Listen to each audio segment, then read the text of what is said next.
Issiqlik Parij janubida o'rmon yong'inlari davom etmoqda. Yong'inni o'chirish uchun yuzlab o't o'chiruvchilar, 2 suv bombardimonchi samolyotlari, vertolyotlar va kuzatuvchi samolyotlar safarbar etilgan.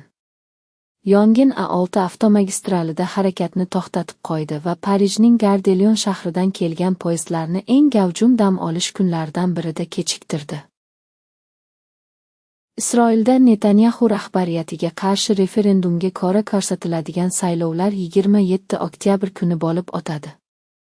Hozirgi Knesset o'z muddatini to'liq bajarishi kutilayotganligi va navbatdagi umumiy saylov qonun chiqaruvchi organning vakolat muddatini qisqartirish niyati yo'q holda 27 oktyabrga belgilanganligi sababli odatiy ma'noda Knessetni tarqatish to'g'risidagi qonunni qabul qilishning hojati yo'q, dedi parlament.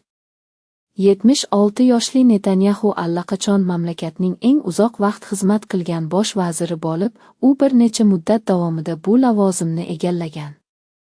U yana o'z nomzodini qo'yish niyatini bildirdi. Netanyahu hukumati mamlakat tarixidagi eng o'ng qanot koalitsiyalardan biri, o'z ittifoqini kuchaytirish va saylovga kuchli pozitsiyadan kirish uchun bir qator qonun loyihalarini qabul qilish uchun kurashmoqda. Isroil bosh vaziri o'tgan oy o'ng qanot emas, keng milliy hukumatni barpo etish niyatida, dedi. Yaqin Sharq urushi, Eron ko'plab mamlakatlardagi AQSh bazasiga zarba berganini da'vo qilmoqda.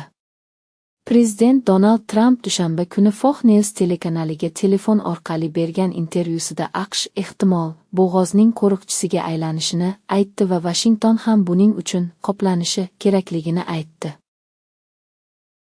Eron, urush va sulh o'ziga tegishli noaniq hayot. Urush va diplomatiya o'rtasidagi doimiy tebranish Eronda ko'plab odamlarni umid va qo'rquv o'rtasida qoldirdi. Ko'pchilik uchun bu noaniqlik urushning o'zidan ko'ra ko'proq ruhiy zarar keltirdi. Muammo nafaqat zo'ravonlikdan qo'rqish, balki barqaror kelajakni tasavvur qila olmaslikdir. Ushbu videoni ko'rish uchun JavaScriptni yoqing va Htiml 5 videoni qo'llab-quvvatlaydigan veb brauzerni yangilashni o'ylab ko'ring. Ismini oshkor qilmaslikni so'ragan tehronlik advokat nashriga hozirgi lahzaning eng qiyin qismi inqiroz qachon tugashini bilmaslik ekanligini aytdi. Hozirgi davrning eng muhim xususiyati shundaki, urushning tugashi noma'lum, dedi u. Agar siz qiyinchiliklarga qanday dosh berishni rejalashtira olmasangiz, bu sizga katta bosim o'tkazadi. Ob-havo kuzatuvchisi, g'ayrioddiy issiq daryolar Fransiya atom elektr stansiyalariga ta'sir qiladi. Doimiy yuqori bosim uzoq vaqt quyosh nurini olib keldi, yog'ingarchilikni to'xtatdi va buglanishni kuchaytirdi. Bu daryolar sathining pasayishiga va suv haroratining oshishiga olib keldi. Bu g'ayrioddiy urushlar